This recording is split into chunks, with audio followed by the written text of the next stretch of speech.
नमस्कार मेरे प्यारे बच्चों, आप सभी का एक बार फिर से तहे दिल से स्वागत और अभिनंदन है आपके अपने YouTube channel HP YouTube classes में। चलिए दोस्तों, मैं पवन सर आज सभी छात्रों का एक बार फिर से स्वागत और अभिनंदन करता हूं। चलिए दोस्तों, अगर बात करते हैं आज की क्लास की, तो आज की क्लास बहुत ही शानदार होने वाली है, क्योंकि आज की क्लास हम लेकर के आए हैं कक्षा 12 के क्लास 12 की होगी, जो जीव विज्ञान का एक प्रतिदर्श मॉडल पेपर लेकर के आए हैं। दोस्तों, आज का अगर पेपर सेट पूरा देख लेते हैं और ये पेपर सेट पूरा तैयार कर लेते हैं तो यकीनन बता रहा हूँ कि इसी तरीके से आपका बोर्ड एग्ज़ाम का पेपर भी मिलेगा और अच्छे से आप उस पेपर को कर लेंगे। दोस्तों ठीक है, आज की पेपर में हम बताएंगे कि आपके जो पेपर होगा बोर्ड एग्ज़ाम 2024 होगा, वो किस तरह से पेपर आएगा, उसके क्या सिलेबस होंगे। ठीक है दोस्तों, उसके किस तरह से क्वेश्चन आएंगे। यदि उन क्वेश्चनों को अगर आप तैयार कर लेंगे तो बहुत बेहतर रहेगा। तो चलिए दोस्तों, हम दिखाते हैं आज का जो हमारा पेपर है वो कैसा है।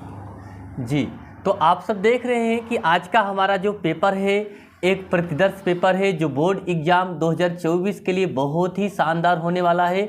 हम इस पेपर के सारे क्वेश्चन आपको बता रहे हैं। अगर इन क्वेश्चनों को अच्छे से दोस्तों तैयार कर लेंगे तो यकीनन बता रहा हूं कि आपका जो पेपर होगा बहुत अच्छे से निकलेगा, यकीनन आपको बता रहा हूं। तो चलिए, पहला क्वेश्चन आपको जो लिखा है आप देख रहे हैं, इसके जो टाइमिंग रहेगा दोस्तों वो आपका 3 घंटे का टाइमिंग रहेगा और पूर्णांक आप कितने का रहेगा, 70 का पूर्णांक रहेगा, ये आप जानते हैं। तो दोस्तों, शुरुआत के कुछ क्वेश्चन आपके बहुविकल्पी रहेंगे, तो उन बहुविकल्पी 5 क्वेश्चन बहुविकल्पी रहेंगे। तो 5 क्वेश्चन बहुविकल्पी आपको किस तरह से लिखना है ये ज़रा समझिए। तो चलिए क्वेश्चन को स्टार्ट करते हैं। पहला क्वेश्चन आपसे रहेगा, सही विकल्प चुनकर अपनी उत्तर पुस्तिका में लिखिए। ठीक है, तो आपका पहला प्रश्न ये लिखा है, विषाणु का आनुवांशिक पदार्थ क्या होता है। दोस्तों, जो विषाणु का आनुवांशिक पदार्थ होता है वो क्या होता है। ऑप्शन ए लिखा है डीएनए या आरएनए। डीएनए या आरएनए अगर बात करें, ऑप्शन 2 दिया है डीएनए, 3 दिया है केवल आरएनए और चौथा दिया है डीएनए तथा आरएनए। डीएनए तथा आरएनए आपका ऑप्शन कौन सही है, चौथा सही है दोस्तों। ठीक है, तो अगर बात करें ये विषाणु का आनुवांशिक जो पदार्थ होता है उसका क्या होता है, तो डीएनए तथा आरएनए से संबंधित होता है। ठीक है, चलिए दूसरा प्रश्न अगर देखा जाए तो दूसरा प्रश्न लिखा है, पुष्पी पादप का कौन सा भाग अणुगित है। ठीक है, कह रहा कि पुष्पी पादप का कौन सा भाग अणुगित है दोस्तों। तो इसका ऑप्शन देखिए, लिखा है जड़, तना, नर युग में युग्मजन। तो इसका जो राइट आंसर होगा वो दोस्तों क्या होगा आपका, नर युग्मक। क्या होगा आपका, तीसरा ऑप्शन सही होगा, नर युग्मक होगा। ठीक है भाई, तो नर युग्मक इसका आंसर होगा। क्लियर, चलिए आगे देखते हैं। चलिए तीसरा क्वेश्चन आपका लिखा है, टीबी के टीके का क्या नाम होता है।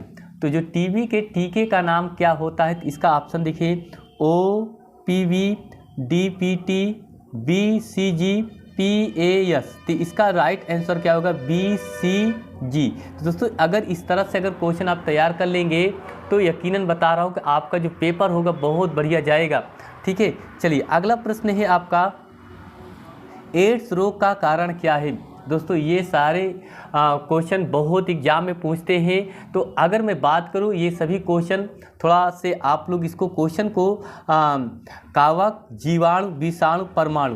दोस्तों, इस क्वेश्चन का हल अभी हम नहीं बताएंगे, इस क्वेश्चन का आंसर आपको देना होगा, क्योंकि आप इसके बारे में भली भांति जानते हैं, इसलिए यह क्वेश्चन को आप लोग को दे रहा हूँ। इस क्वेश्चन को आप लोग होमवर्क के रूप में इस क्वेश्चन को करना और इसका आंसर आप लोग कमेंट बॉक्स में ज़रूर बताना। अगर नहीं आएगा तो आप लोग कमेंट करना, मैं इसका आंसर बताऊंगा कि एड्स रोग का कारण क्या होता है। ठीक है, चलिए अगर बात करें अंगा नंबर, निम्न में से कौन सा एक कूट असत्य फल है। एक कूट असत्य फल है तो अंगूर, आम, सेब और अमरूद। तो इसका ऑप्शन क्या होगा, तीसरा सही होगा सेब। तो सेब एक कूट असत्य क्या होता है दोस्तों, वो फल होता है। चलिए इसी तरीके से आपका अगला प्रश्न रहेगा, जो अति लघुत्तरीय प्रश्न रहेगा। तो अति लघुत्तरीय प्रश्न में आपसे पहला प्रश्न क्या पूछेगा, कहेगा कि मनुष्य में लिंग निर्धारण हेतु किस प्रकार के गुणसूत्र उत्तरदायी होते हैं। दोस्तों ये भी क्वेश्चन बहुत इंपॉर्टेंट है, क्योंकि ये एग्ज़ाम में हर साल पूछे जाते हैं। वेरी इंपॉर्टेंट क्वेश्चन है, तो इस क्वेश्चन को आप लोग तैयार करिए, ठीक है। ज़्यादा से ज़्यादा लोग इसको अच्छे से तैयार कर लीजिए। चलिए, ख नंबर इसका क्वेश्चन लिखा है, मानव में 21वें क्रोमोसोम की त्रिशूलता के कारण कौन सा विकार उत्पन्न होता है, ठीक है। उसके बाद ग नंबर लिखा है, मानव में कौन सा रुधिर समूह सार्वत्रिक दाता कहलाता है। ये भी क्वेश्चन बहुत इंपॉर्टेंट है, ये क्वेश्चन पूछा जाता है भाई, हर साल पूछा जाता है, तो इस क्वेश्चन को अच्छे से तैयार करना होगा।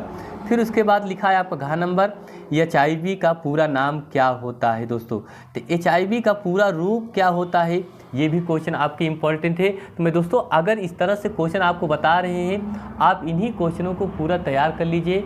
यकीनन बता रहा हूँ कि आपका पेपर जो होगा बहुत बढ़िया से निकलेगा, ठीक है। चलिए अगला 3 नंबर देखिए क्वेश्चन, लघुत्तरीय प्रश्न आपके रहते हैं। तो लघुत्तरीय प्रश्न में नंबर 3 का क्या रहेगा, वर्धांत व्यक्ति को रेलवे ड्राइवर क्यों नहीं बनाया जाता है। क्योंकि रीज़न ये होता है ना, उनकी जो आँख होती है उसमें बहुत सारे कमियां होती हैं, इसलिए उनके वहाँ रेलवे में ड्राइवर नहीं बनाया जाता है। ख नंबर लिखा है, सपरिभाषिता को उदाहरण सहित समझाइए। ग नंबर लिखा है, दोहरा निषेचन क्या है। घ नंबर लिखा है, परमाणु परागण तथा निषेचन में अंतर बताइए। परागण तथा निषेचन में अंतर बताइए। अंगा नंबर लिखा है, फाइलेरिया रोग के कारण एवं वाहक का नाम लिखिए। हाँ, ये क्वेश्चन भी आपसे क्या होता है, पूछा जाता है दोस्तों, ठीक है। चलिए नेक्स्ट आगे, इसके आगे हम बता रहे इसके अगला क्वेश्चन क्या। चलिए भाई, तो चौथा प्रश्न आपका रहेगा, यहाँ से देखिए ये हर साल पूछा जाता है, DNA तथा RNA में अंतर बताइए। ये क्वेश्चन वेरी इंपॉर्टेंट क्वेश्चन है दोस्तों। अगर इस क्वेश्चन को आप तैयार नहीं करके जाएंगे तो आप लोग को बहुत सारी प्रॉब्लम होगी। तो अभी से बता रहे हैं कि ये क्वेश्चन आप लोग अच्छे से तैयार कर लीजिए, ये क्वेश्चन आपके पेपर में ज़रूर पूछेगा, ठीक है। ख नंबर लिखा है, रुधिर वर्ग पर टिप्पणी लिखिए। रुधिर वर्ग पर टिप्पणी लिखिए, ये भी पूछा जाता है। प्रतिजैविक क्या होता है, एंटीवायरस क्या होता है, ये भी आपसे पूछा जाता है। परिपक्व पराग कोश की अनुप्रस्थ काट का नामांकित चित्र बनाइए। फिर उसके बाद 5वां जो प्रश्न रहेगा दोस्तों, 5वां प्रश्न आपका 5वें का क्या रहेगा, शुक्राणु जन और अंड जनन में अंतर बताइए।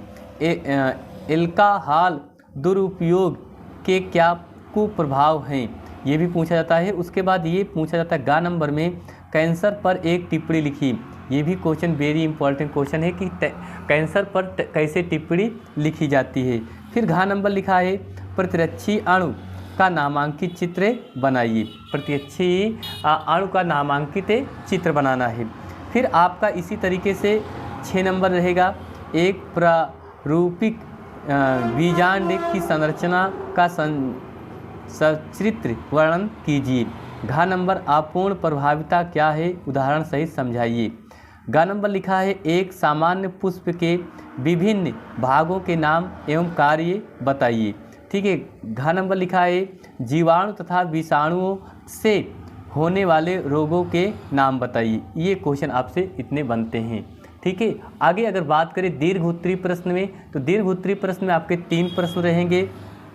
ये क्वेश्चन बहुत पूछा जाता है। क्या पूछा जाता है, पर परागण के क्या है, इसके लाभों एवं हानियों का वर्णन कीजिए। या आपसे 8वां नंबर रहेगा, मनुष्य में लिंग निर्धारण से क्या तात्पर्य है, इसकी क्रिया विधि का रेखा चित्र द्वारा वर्णन कीजिए, ठीक है। अगला अगर 9 नंबर की बात करें, 9 नंबर, मनुष्य में मादा प्रजनन तंत्र का नामांकित चित्र की सहायता से वर्णन कीजिए।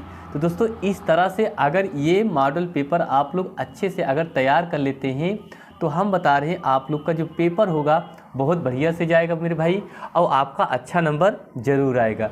ठीक है, तो इस क्वेश्चन को पूरा आप लोग ज़रूर हल करना, और हल करके चले जाइएगा, आप लोग को पूरा नंबर ज़रूर मिलेगा। तो चलिए दोस्तों, बस इतना ही, मिलेंगे एक और नेक्स्ट अगली क्लास में। तब तक सभी छात्रों को मैं पवन सर बहुत बहुत दिल से धन्यवाद देता हूँ। बस इतना कहना चाहता हूँ, आप लोग अपनी पढ़ाई अच्छे से करिए बस। ठीक, चलिए मिलते हैं अगली क्लास में। धन्यवाद।